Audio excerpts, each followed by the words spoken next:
And away from that, a justice-based civil society organization is seeking action to compel financial institutions and corporations at national and regional levels to desist from activities that lead to deforestation, forest ecosystem disruption, and human rights violation.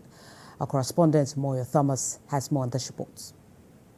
Plantation expansion by agro-commodities companies have resulted in deforestation, climate and biodiversity crisis, loss of ancestral farmland by small-scale farmers.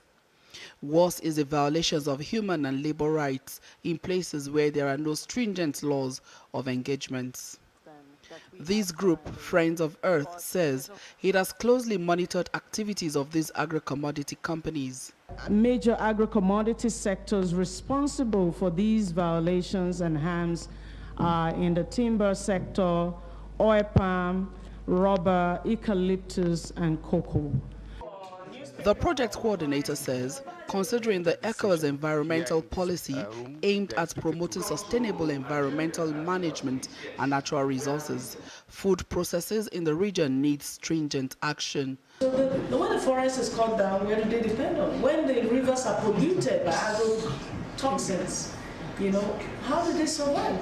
The farmlands are taken away. Now our crops are no longer growing as they used to, because some of these crops, the soil has been polluted by a lot of chemicals, agrochemicals. Gladys Uzoigwe recounted her experience in her community in Rivers State.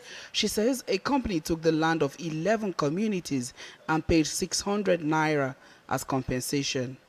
You will never see or view out anything. Seems that such a big company is in the land of these various communities. You go to our various communities, you see humiliation, killing, harassing, doing all sorts of things that is not good in human's life. They have deprived us many things in our communities.